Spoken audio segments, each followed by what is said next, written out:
Hello, my beautiful souls. Today I'm going to attempt to do a presentation based on something that was revealed to me in a channeling session about the back of the neck chakra. The Alta Major Chakra is also called mouth of the goddess, mouth of the god, and Alta Major Chakra. The reason why I'm going to do this to include Hecate is because after reading Hekate Soteria from Sarah Iles Johnson. It's an American Classical Studies book. I took a lot of notes because it reminded me a lot of the things that I was finding here. It reminded me of the the Cerebro-Spinal Fluid, the CSF. Let me make sure that I put that here.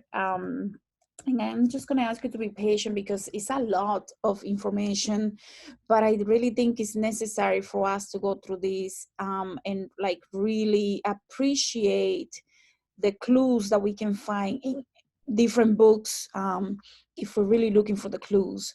So this might be a little long. Like my promise is that I'm going to go over the major findings in the Hekate Soteria book. I'm also going to talk about the Cerebro-Spinal Fluid. I did a video on that, and the Cerebro-Spinal Fluid has a lot to do with how we receive the downloads and activations for the DNA and all of that. So it is the I am fluid, the Christo fluid. So definitely something for you to really know if you're going through your awakening process. And also the Alta Major, because it refers to how do we clean, how do we maintain this area so that we can go through the activation process. The Alta Major is a minor chakra, but when we're going through their awakening process, it becomes a major chakra, like very big major chakra. So that's why I'm going to do that. This little presentation here based on the information. I did have a lot of references here because obviously this is not information that I have put together, so I have to give credit. But the way that we're going to go over this, hopefully it's going to make sense to you at the end. So I'm going to share my screen so I can do, let's see. I want to share my screen and I want to start the presenter mode just so it's easier. Presenter mode, just bear with me, guys. See if you guys can see that. Okay, perfect. So Hekate Soteria, again, we're going to be talking about the CFF, the Cerebro-Spinal Fluid is known as the Christo Fluid, and it is known as the spirit. I think some people refer to it as the I am presence. This is when we receive this discharge. Is almost like an electric discharge, and you can feel the fluid going over, and it really becomes a powerful experience each and every time. So I gotta learn how to do this, guys. Bear with me.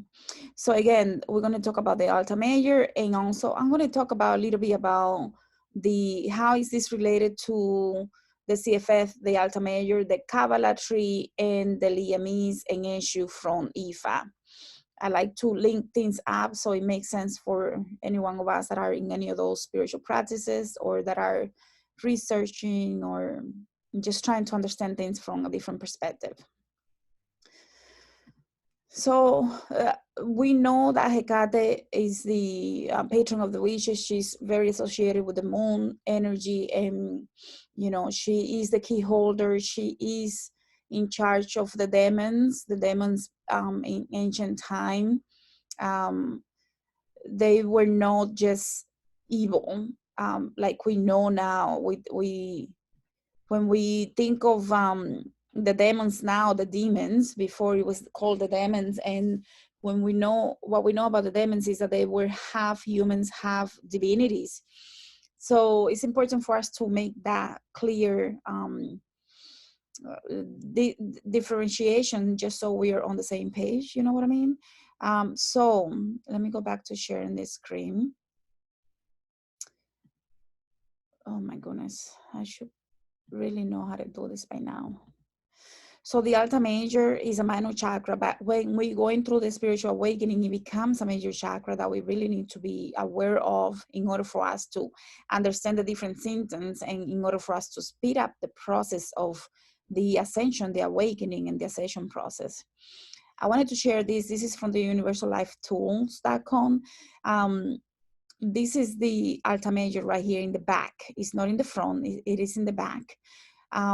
Again, the Alta Major, the fluid that is in the brain that goes down the spine, I'll show you that later, goes down through the back of the Alta Major and it goes down the spine. And this is the first trinity that we have here when we think of the chakras. So once we start working with our awakening, this chakra here becomes part of the trinity, the first trinity of the chakras. So along with the crown chakra and the third chakra. This is very important, and we'll discuss this in a little bit. So let's talk about the cerebro-spinal fluid, because a lot of people know a little bit about it, and I don't think a lot of people understand. This is from Mauro Zapatera. He's the director of regenerative, oh my goodness, medicine and clinical research. But he's been doing a lot of YouTube videos on the fluid, the I am presence. This cerebrospinal fluid, when you can find it online if you do a YouTube search for the CSF or the cerebrospinal fluid or the Christo Fluid, and you will find that Dr. Mauro is talking about the cerebrospinal fluid playing a big role into our awakening. Like, we cannot let me make sure that you guys can see me, that we cannot go through the ascension process without really working and activating this chakra and cleansing, balancing this chakra. Every chakra has to be balanced for us to go through our ascension process. But this chakra that is a minor chakra that we ignore most of our life becomes very important when we're working with our activation process. So if you want to learn more from the scientific point of view, you definitely need to look up Dr. Mauro Zapatera. And he is a doctor, and he is the director of regenerative, that's such a hard word for me to say, regenerative, forget it, I'm not even going to try, medicine. You can find it online, guys. So what he's saying is that the cerebro-spinal fluid, it basically is the cushion between the brain and the rest of the skull and the brain function and the spine. So it gives a cushion for us not to break the brain, not to break the skull, not to break the spine, because otherwise we will have major issues, right? But one thing that he talks about a lot is how this fluid, when it is being released, and if we utilize the brain fluid properly, that we can receive that kundalini, that moment of bliss, like I am, where you no longer see a separation between you and others, because you become the I am presence. So meaning that you understand that we are all one, and when we understand that we're all one, we go through this major moment. So one thing that I found interesting is that in one of the things that and I'm going to put the links, one of the links that I found, it talks about the different, there are 4 ventricles in the back where they all have different functions, and when they have different function together, they come together, and this fluid is distributed, and then it goes down, and then it flows up. So it goes through this process 3-4 times per day, every day. And one thing that they're talking about, even in Hindu, in Kundalini, is that this is the cave of Brahma. So the whole thing again with the I am presence, right? The thing though is that the 3rd ventricle and the 4th ventricle are linked to the front lobe and the back lobe, where the front one is for the pituitary gland and the back one is for the pineal gland. So these 4 ventricles are sending information to the front and the back of the pineal gland. And when that happens, DNT is released. When that DNT is released, we have those moments of like, oh, when we have those moments is when we actually go into other dimensions and we truly experience things that normally we wouldn't be able to experience, right? So learning to activate and work with your Christo Fluid, with the CSF, is very important for us to go through ascension process. So later we're going to talk about that, because that is the reason why I'm doing this video, because when I was receiving information for the Awakening the Healer training within program, I was told that number 10 is the key to go through the different gates in order for us to tap into this universal reality, where we can go anywhere, we can experience anything, and learn how to come back into our bodies here now, so that we become multidimensional in these realities, which is very powerful. So eventually we're going to get to that point. Let me just share this again, because I want you to see. I want you to see this.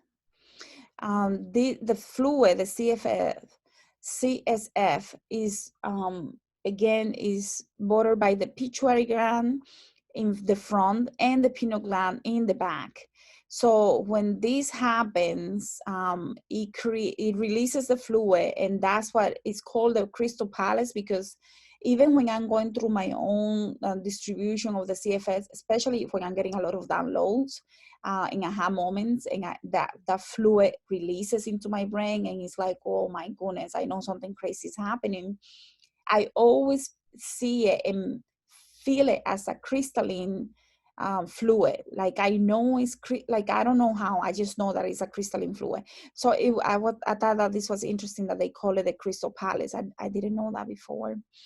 So the cerebro-spinal fluid flows through the 4 ventricles and then flows between the meninges in an area called this is interesting, the subarachnoid, I don't know how to pronounce that, but this is interesting, and we'll talk about this in a little bit. So basically it creates a cushion, so that, you know, we don't damage the brain or the spine if something happens. But it also carries information that is important for DNA activation, and it also sends protein and nutrients, and also removes weight. So this is very important for us to know, because it is through the distribution of the CFF that the protein nutrients are sent to the rest of the body, believe it or not. That's why this fluid becomes extremely important. So I just wanted to show you this, because when I had a vision, they showed me 4 women in the back here, in the back of the brain, with 4 umbrellas. And I was like, why are they dancing with the umbrellas? It was just so weird. But then they showed me the whole skull. It wasn't just the yellow part. It was the whole skull was on fire. And later when we learn about Hecate, we will understand why I saw that vision as the skull on fire. I honestly, I'm in disbelief that I found the clues. Normally it's not that easy. One thing that they told me though is that it is related to the heart of the dragon. And I find this interesting, because if you look at this, this looks like the tail, and this looks like the wings of a dragon. I don't know why, I just found this image pretty interesting. But remember, before we talked about the subarachnoid space, this space here is filled with a fluid, and then it goes down the spine all the way down to the sacrum, and it is basically the cerebro-spinal fluid that is being distributed along all the way down. So this is just another image for you to understand. This is the back here, this is the back, this is the front. And again, all of this is being distributed down, and it flows 3 and 4 times per day. Just so you guys can see another way to see this. And this fluid goes through here. All the blue one is the fluid, and it goes down, and it makes it down to the sacrum. Now, when it makes it down to the sacrum is when we do breath work and we bring it back up intentionally when we want to, when we learn how to do that, that's when we can have those Kundalini moments where we become, we go to other dimensions. This is just another way to see it. This is just another way for you to understand. And if you're a visual person, it will make sense to you this way if you're a very visual person. So, and I wanted to put this here, even though it's a terrible word for me to say, Subara knowing space is to house the CSF, which cushions the brain and the spinal cord. So while providing the nutrients and removing the waste, but this is very important, the providing the nutrients, because those nutrients become information that is released to the rest of the body to where the 7 major chakras are located. So, you know, we can go over this more, but I just want to get to the meat of this. So in some, this is another daughter here, Dr. Kaminsky. He's talking about the fact that the CFS basically is life force. Just like we breathe prana, this becomes the life force that has all the healing properties that we need in order for us to go through, you know, universal awakening. So it's interesting that he called it the breath of life, because this is something that came up in one of my revelations about one of the clear audience experience that I had, where they show me the dragon breathing blue air. And then I had to go and study what was that. So it's going to be in the video for the Awakening the Healer Within training program. So if you're more interested about learning about this, definitely check that video course out. It's very inexpensive, and it has many concepts that are very, very powerful, especially if you're going through your awakening process, or if you want to go through your awakening process. Anyways, you can see how this is lighted up. When they show me the skull on fire, it's basically this same theme where you have this CFS that is a crystalline fluid. When you do breath work to activate it and bring the energy down from the base of your spine, from the sacrum, from the root, all the way up to the brain, then the CFS become lighter like this and ignites.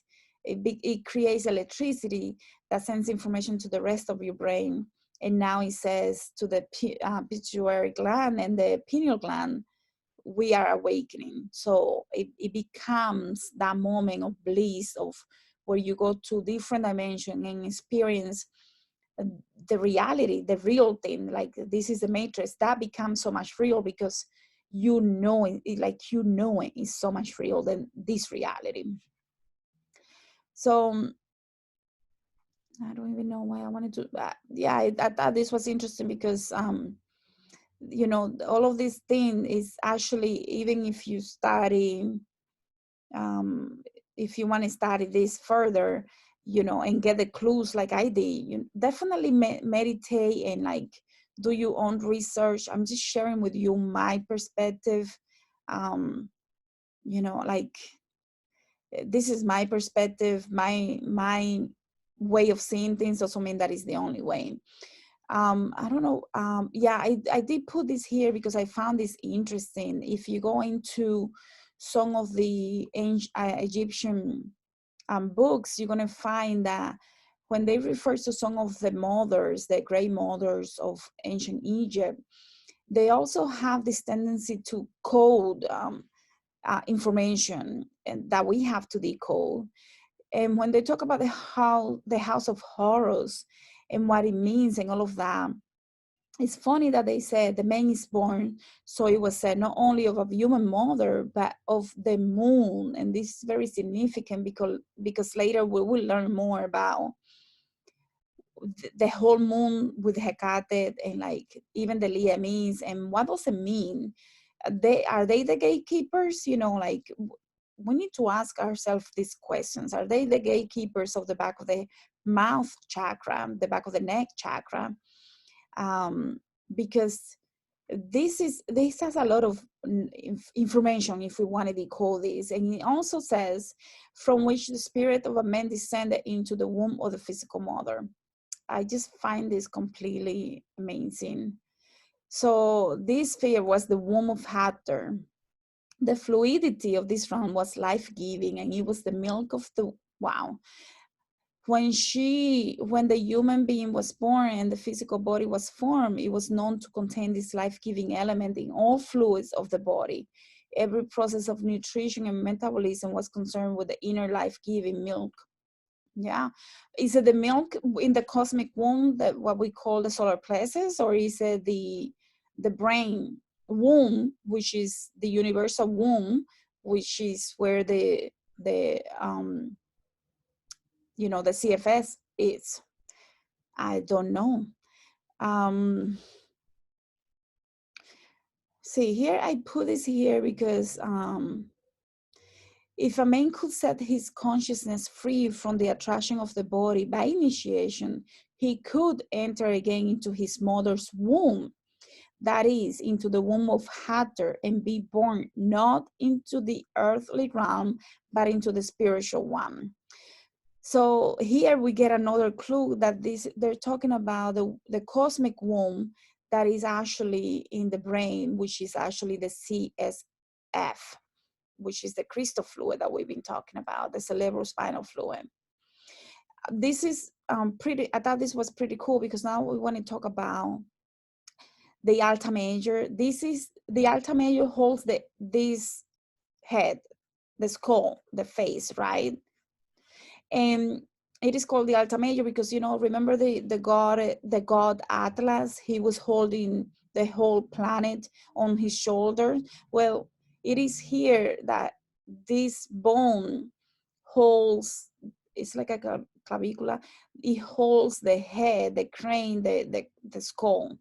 And without it, we wouldn't be able to command anything else. We wouldn't be able to send the signals for the body to do what it needs to do and move the way it needs to move and all of that, right? So the Atlas, this is from Wikipedia, is basically the superior, the first the cervicular vertebra in the spine. And it is in this area actually that we know that Eshu lives. So if you're into Ifa, you will know what that means. So yeah, before we start with Hecate, I want to just basically talk about the fact that, when we talk about Hecate in this book, they mention the Chaldean oracles throughout. It's based on the Chaldean oracles, and the Chaldean oracles is supposed to be information that was channeled by the oracles and via the gods. Like the Chaldeans oracles channel information directly from the gods, just like we're channeling a lot of information in this age, right? The Chaldean oracles did the same thing, and they said in their scriptures, ancient scriptures, that they channel information directly from the gods, in this case Hecate. So a lot of the content here is in Greek, and then it was translated and put into this book. So Hecate, let's see where I want to start with Hecate, because there is so much information that we can talk about. And I know I adore this on Hecate because she's a patron of wishes. She is the key holder. She is at the boundary. She's at the crossroads. She's at the boundaries. She sets the boundaries. And, anyone that works in the occult probably has a relationship one way or another with Hecate. So let's see how I can share the screen again.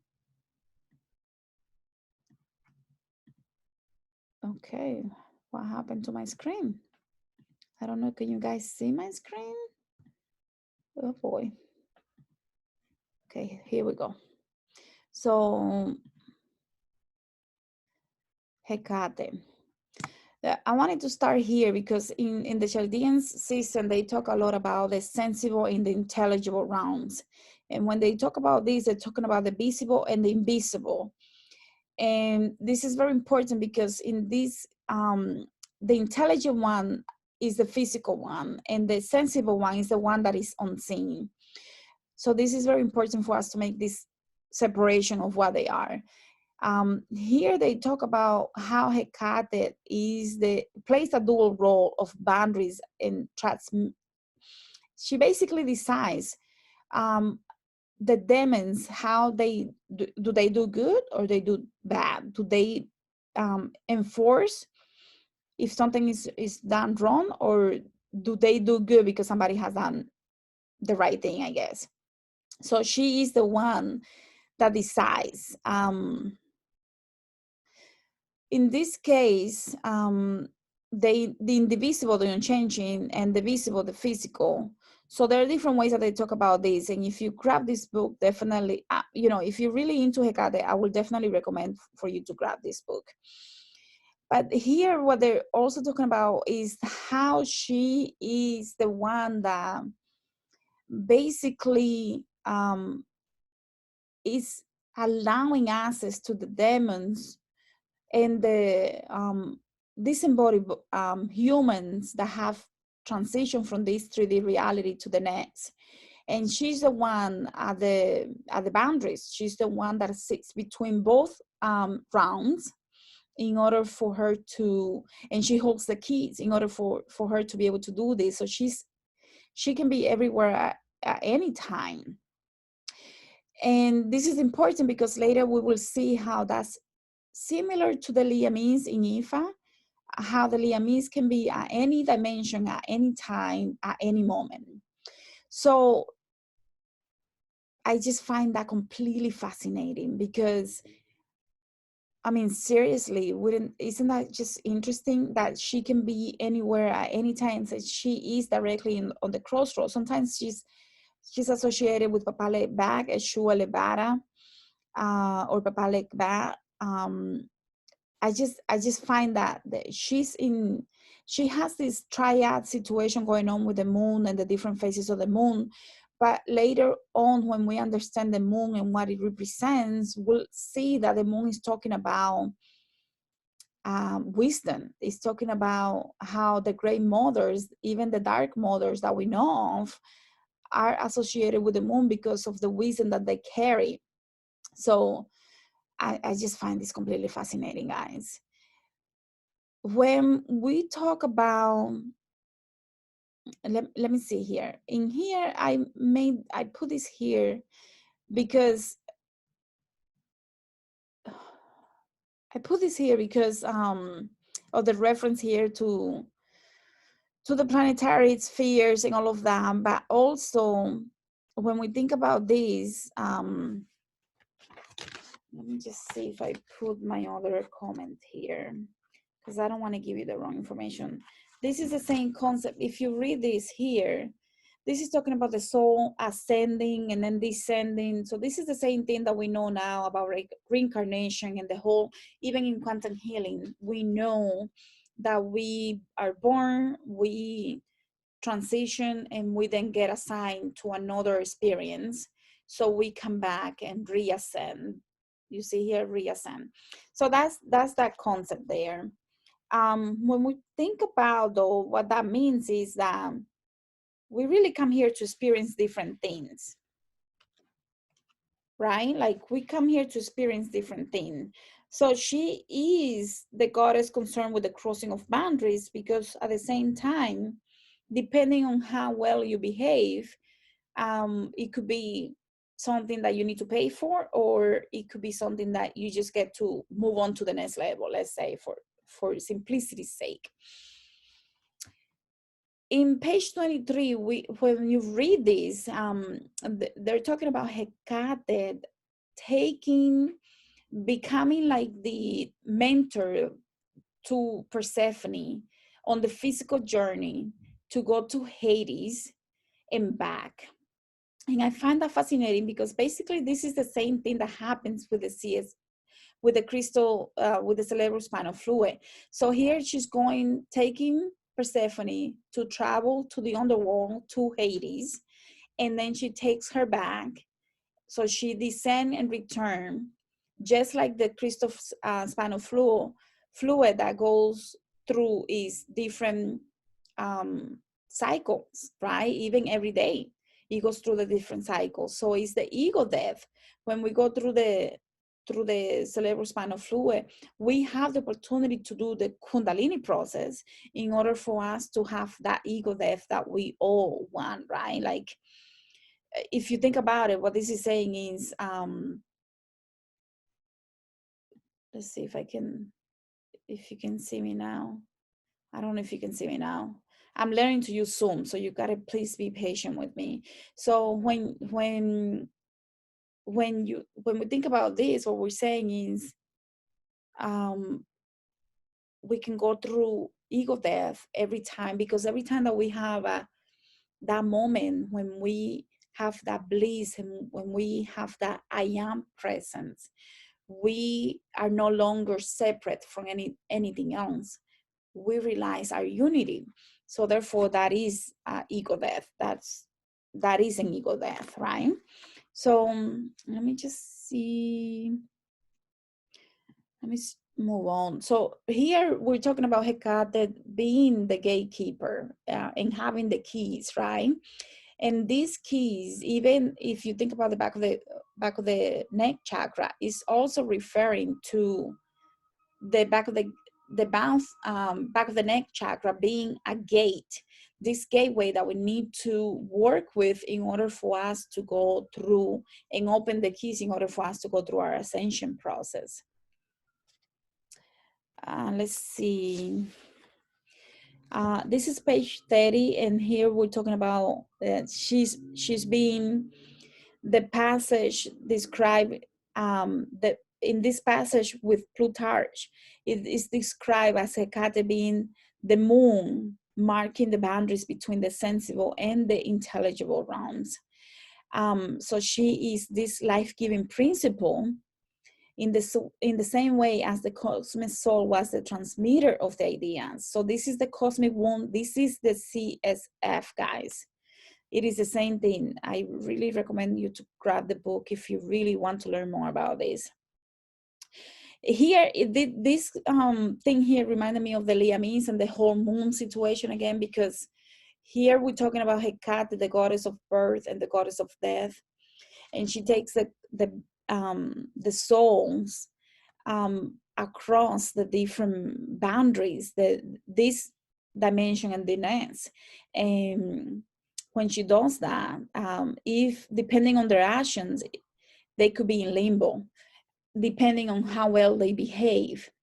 So this also reminded me of she was a goddess who protected the living against the potentially harmful spirits. But at the same token, she was also the goddess that could lead them on. And this reminds me of the Lyamis in Ifa, because the Lyamis in Ifa also perform the same function.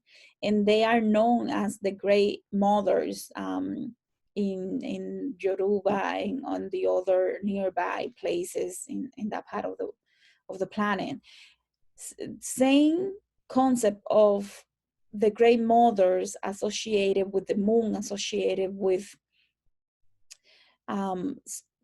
energies that they can command to do good or to do evil things.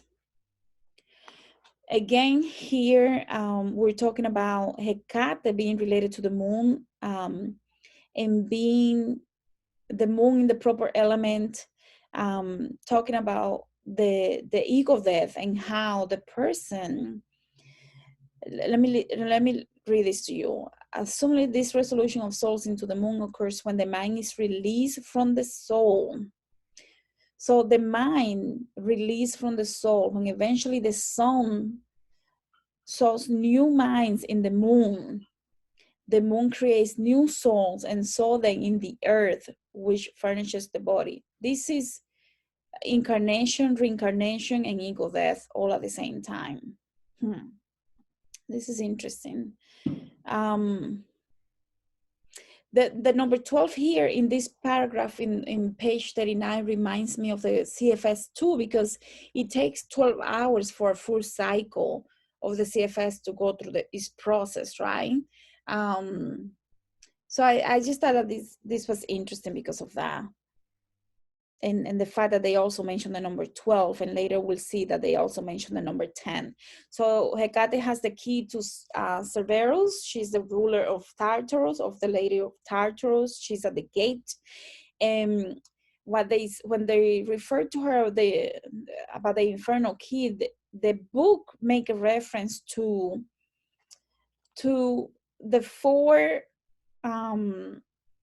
regions of the universe, within the universe. And remember before we talked about how there are four ventricles in the brain that together they work to move around the spinal fluid. Well, this reminded me of that for some reason. And here you'll see that it says the number 1 is life, the second one is motion.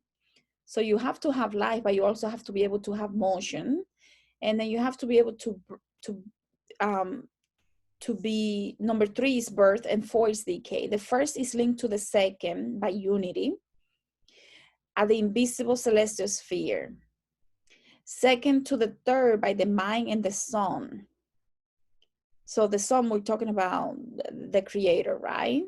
And the mind is as like in the physical. And the 3 to the 4 by the nature of the moon. And this is in page 43.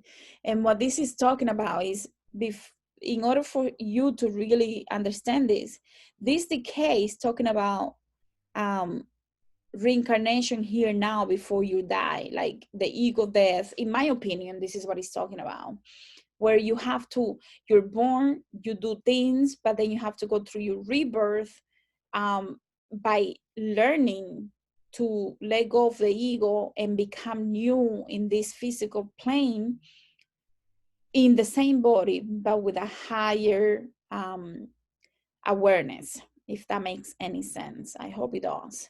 So when they talk about number 10, I did receive in the revelation that I had that the number 10 is the key to the heart of the dragon process that is part of the Awakening the Healer within training program. And this to me is very important because number 10, let's look at the number 10. The number 10 is supposed to be the perfect number. It is supposed to be the number that, even in the book, in page 46, they talk about the number 10 being, it can limit or it organizes, because it's the perfect number. Like we can have, if you study numerology, you will see that to go through a full cycle, we'll have to get to number 10. Number 10 becomes, therefore, the perfect number. So it alludes to Hecate's role as gatekeeper. And we cannot have number 10 without the number 4. And the 4 in the back of the neck chakra is very important. That's why they show me the 4 ladies with the 4 umbrellas, so I can understand this, because, obviously everybody, when they have revelations, your higher self and whoever is giving you information talks to you the way that you can understand it. So to me, to see the lady with the 4 umbrellas dancing around with the 4 umbrellas in the back of the head with the full skull on fire was actually quite interesting. So for me, it was very powerful vision and understanding, because this to me makes sense. And if this doesn't make sense to you, definitely you're gonna have to meditate on this, because you don't take everything that it said. You gotta really meditate and contemplate. But because it says clearly that number 10 was the key holder. Hecate is the number 10, the key holder. And the key holder to, guess what? It's the key holder to the gates of Hades. So I hope you understand what I'm saying. Like, And what they're saying here, to read the quote, it says, alluded to Hecate's traditional role as the key holder who opened the gates to Hades in order to receive the released souls. Also, the number 10 referred to the celestial boundaries who control passage to the disembodied human souls. And lastly, expresses the power of numbers, especially 10 and 4, to create boundaries and organize chaotic matter by means of establishing limits. This is in the book on page 47 and 48. So here they're talking about the womb belonging to Hecate, and the whole idea that the ideas enter the halo, or the womb of the cosmos. Remember before when we were talking about, let me see if I can find it. When we were talking about the cerebro-spinal fluid, here, this halo enters the halo. So you can see that they're talking about the same thing. Oh my God, did I lose my page? Okay, I think this is so they're talking about the idea that the ideas enter the halo, or the womb of the cosmos. So in another revelation I had, the 5 ways, the return to God, and we're gonna see that in a second. That's why I have it here, so I didn't forget to tell you. But the fire or lightning pouring into the womb of Hecate then represents the idea. So the fire that pours into the womb, into the brain, represents the ideas. Hecate involved in the transmission to the material realm. And then he says, like some girding noetic membrane, she devised the first fire and the second fire, which are eager to meet. This is the CFS guy. I don't know, unless you convince me otherwise. Eager to meet, referring to the transcendence of the first intellect in order to come in contact with the sensible. So only when we go through this electronic, it's almost like an electrocution of the brain, where we actually like dispatch the fluid, and then we can transcend this reality. That's what this is talking about. I wanted to show you this because when they talk about the womb of this triad, which is, I don't remember what page it is, page 55, guys, page 55. When they talk about the womb device, yet link the sensible in the intelligible realm, this is misspelled. This is the same as the Kabbalah tree. Look at this. This is the Keter. This is wisdom. This is the moon here. And this is understanding. So this triad, this is the triad that they're talking about in order for us to go through ascension. I hope that makes sense to you. And look, these are the gates. This here, from here, the moon to the moon, understanding, are gates that goes into consciousness, higher consciousness. I hope that makes sense. But also in the Kabbalah tree, you see that one column, this column is for mercy. This column is this actually is like the supreme, the father type of energy. And this here is severity. So only when we understand, we can balance this severity with mercy properly. I hope that really makes sense to you, because I'm not doing justice to it. But this is the mother, wisdom, the darkness, the energy of the moon, the great mothers, is all right here in this calling of wisdom. Hope it makes sense. So Hecate is the middle entity, the soul. The liquid of the primal soul pours forth from her abdomen.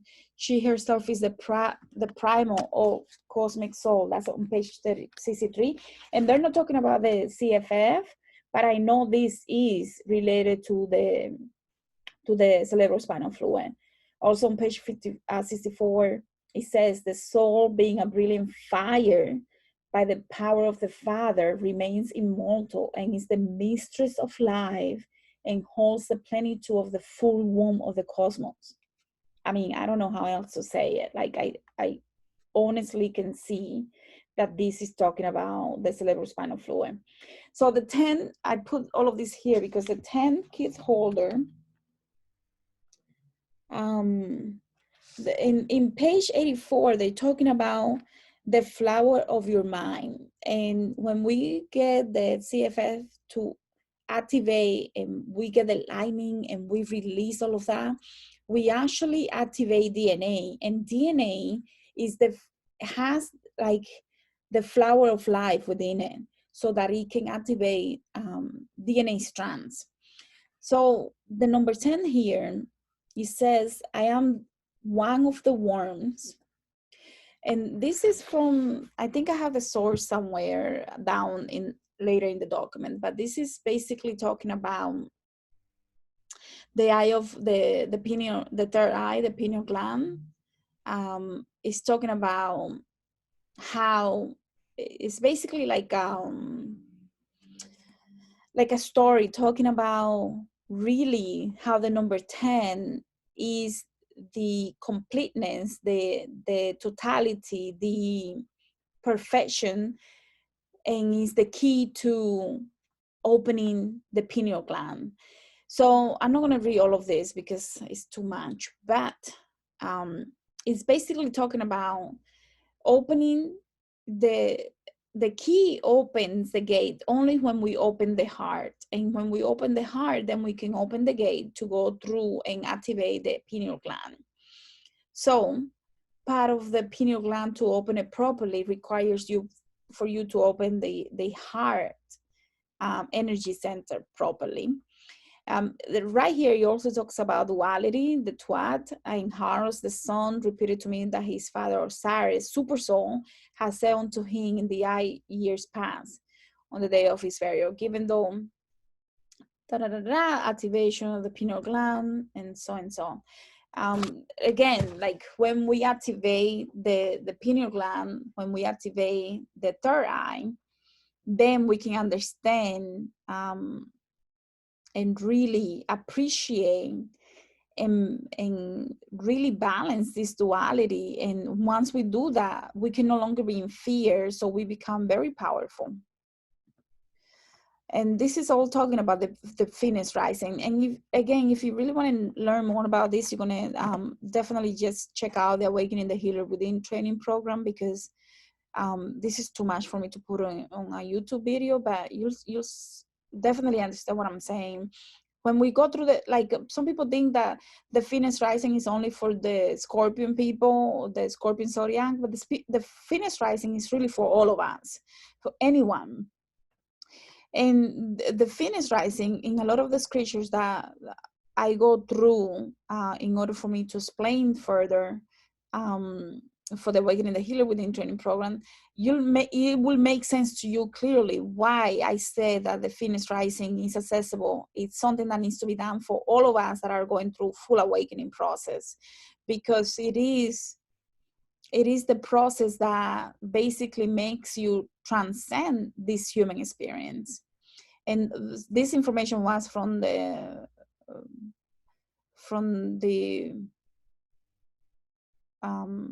where did I get it? I think it was online somewhere, but here's the reference. So that was Hecate. And Eshwalebara is also related to the crossroads, and he's the one that enforces, he also sits here in the back, and he enforces, he's like the divine enforcer. So if you do good, you do good. If you do bad, you have to pay the consequences, right? Or you have to appease him by doing sacrifice. So I find that quite interesting, because honestly, it's just fascinating to me. I want to show you this. Sure. Let me see. Why did I want to show you this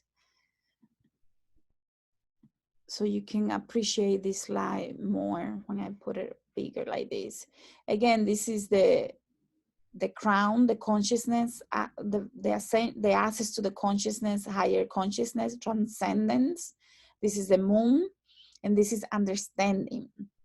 And then you can see how this is the Kabbalah tree, guys. And we also talk about the Kabbalah tree in the Awakening the Healer Within training program, but you can find this online. You can find it online, and that's the reference. I wanted to talk to you about this. This is in Job. It's creature of Job 28, and here is a long scripture about in the Bible. The scriptures of the book of Job talks about why God punishes us.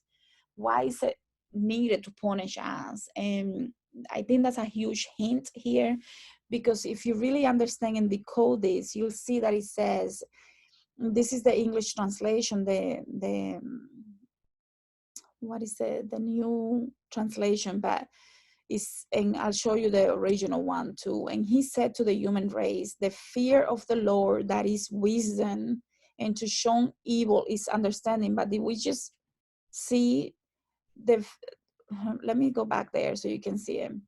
So the fear, and he said to the human race, the fear of the Lord, that is wisdom, and to shun evil is understanding. And then we go back here, wisdom and understanding, wisdom right here and understanding right here.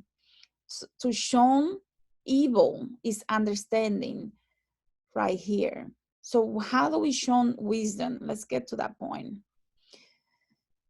This is the one of the earlier scriptures that says, see the Jirat Adonai, that is Shomat. That this is Hebrew, guys. See the Jirat Adonai, that is Shomat, and to depart from Ra is Binah.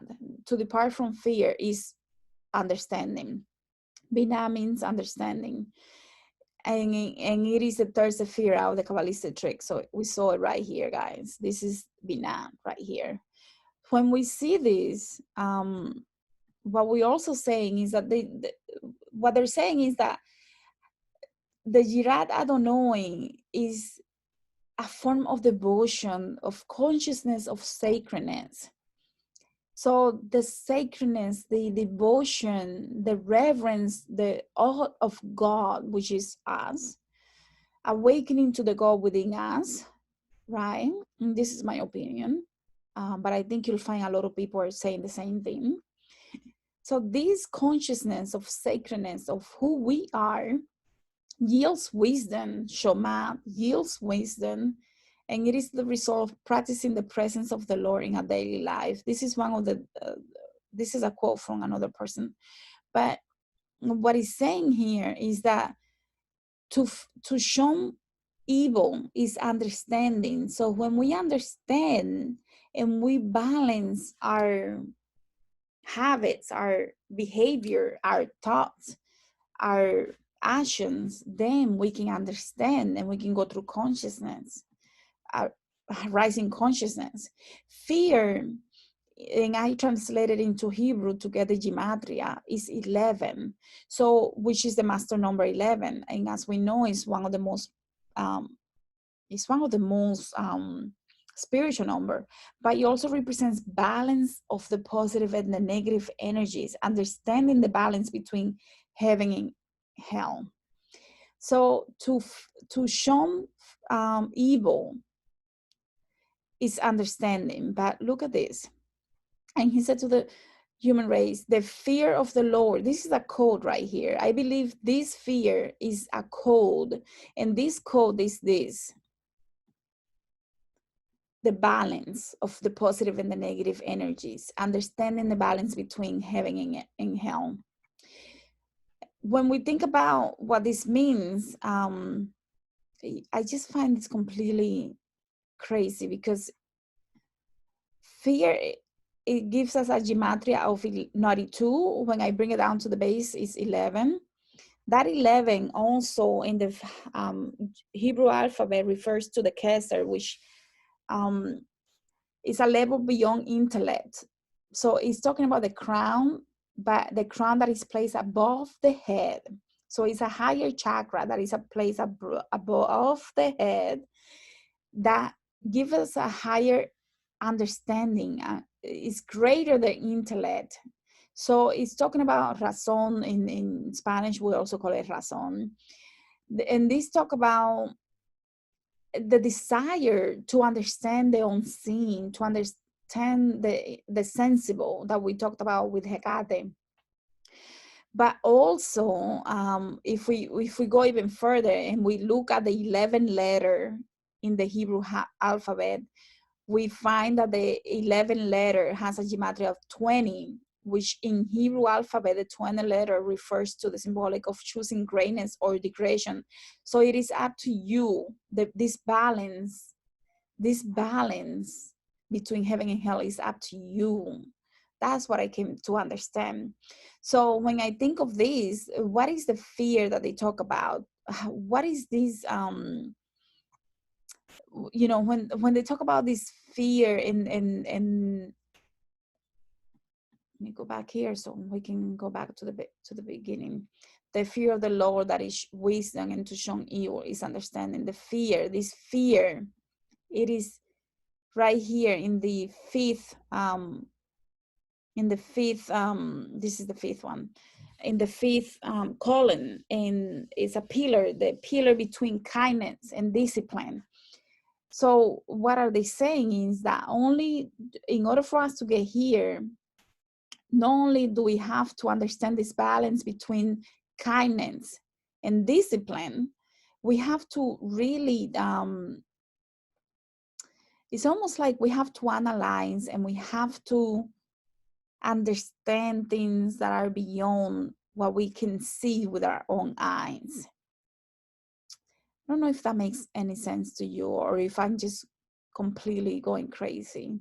But this judgment, this trend that you see here, right here, comes to this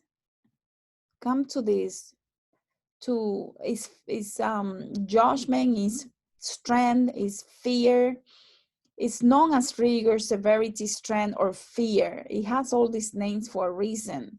The fear column, the judgment, has the attribute of power, strength, and judgment, is right here, guys.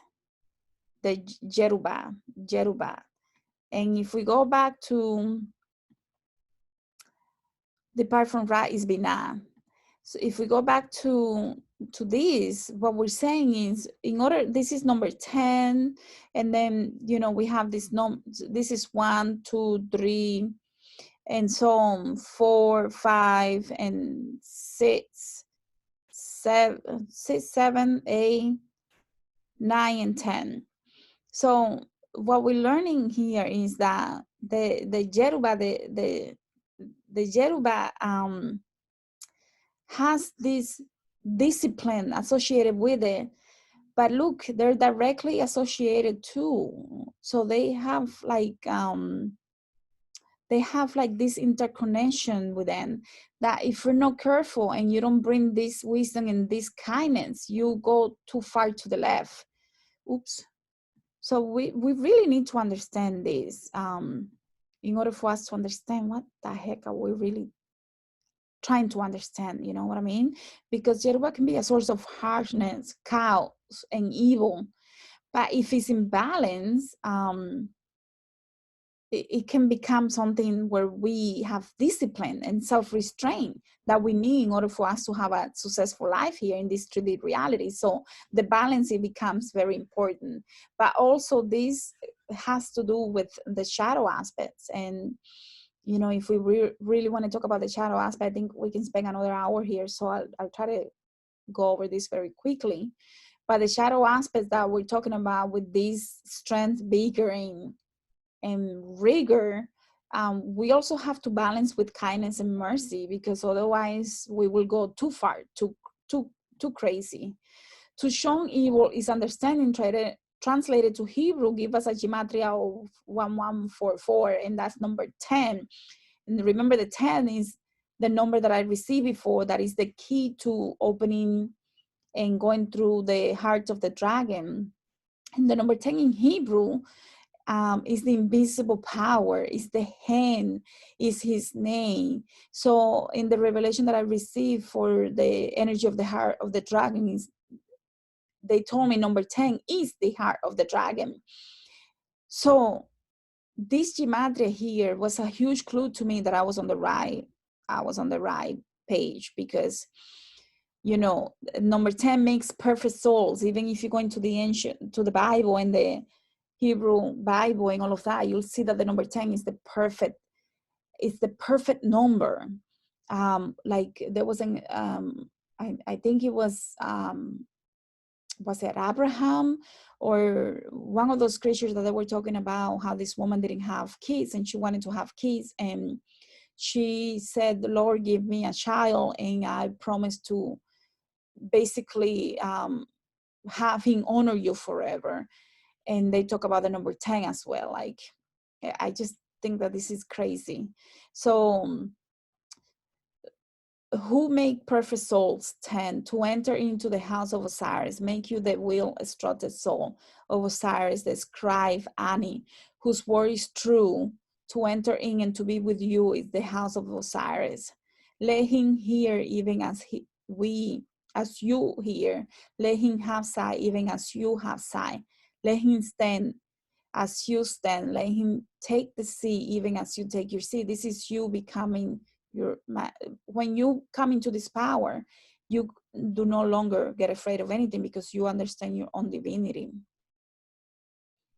I don't know if we have to go over this. There are some things here that refers also to the number 10, the eye of Horus, the pineal gland, and all of that. But I think I'm getting tired. So the heart of the dragon in Hebrew, dragon in Hebrew is tannin. The tannin, when I looked that up in the Bible, it came up several times. And when it came up several times, I was fascinated by it, because it's talking about, in the Bible, it's mentioned 14 times. And it talks about the sea dragon. And look at this, in the book of Job, which is the book, the quote that I showed you before, that comes from the book of Job. The protagonist questions God and says, am I the sea or the sea dragon that you have set a guard over me? And I find this fascinating, because the book of Job is the one that talks about why God allows bad things to happen to humans. This is a huge clue if you really want to understand why some of these things are allowed in this planet. And in modern scholarship, tannin dragon is associated with Tiamat. The name, obviously, we all know Tiamat and all of that, so I'm not going to go into that.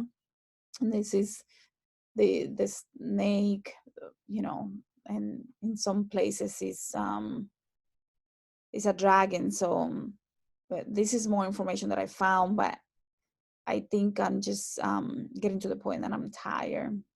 But the 14 letter, why did I come to the 14 letter? I don't remember. I think the whole thing is in the Awakening the Healer Within training program. But the 14 letter in Hebrew is talking about the gates and the path in order for wisdom and understanding, talking about the Kabbalah tree. So, but number 10 in Yoruba is Osameji, and Osameji is the one that opens the eyes.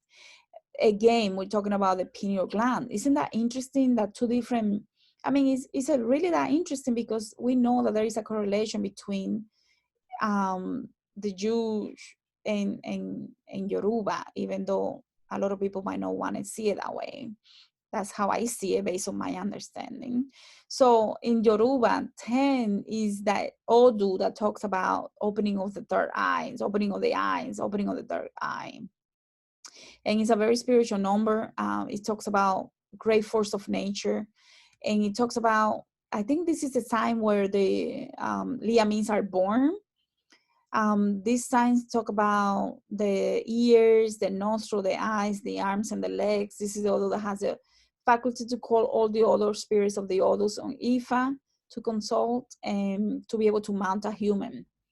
So to mount a human, guys, this is talking about mounting of the human is like when a person can be possessed by by spirit, And this happens through the back of the neck chakra. So very interesting that there's a very big correlation between them. The Lyamis or Charonga are the elders, and means mothers or great mothers in West African language, in Yoruba. And it's funny because they, like Hecate, they are the ones that command the goons to be able to do good things or bad things depending on people's and their behavior. I also see a relationship between the birds and the Phoenix rising, but I'm gonna leave that for another day. And yeah, I think that's all I have for you guys. Yeah, I think that's all I have for you guys. Isn't she beautiful? Yeah, so I don't know. I just wanted to do this because I wanted to study the CFF, how we have information of the CFF from ancient creatures, and I had Hekate Soteria for the book for a while, and I just never really got into it because it can be a little dry. But once I had a mission, I started seeing the relationships, and I was like, wow, this is insane. So I hope that you got something out of this, and I'll see you guys in the next one. Thank you so much.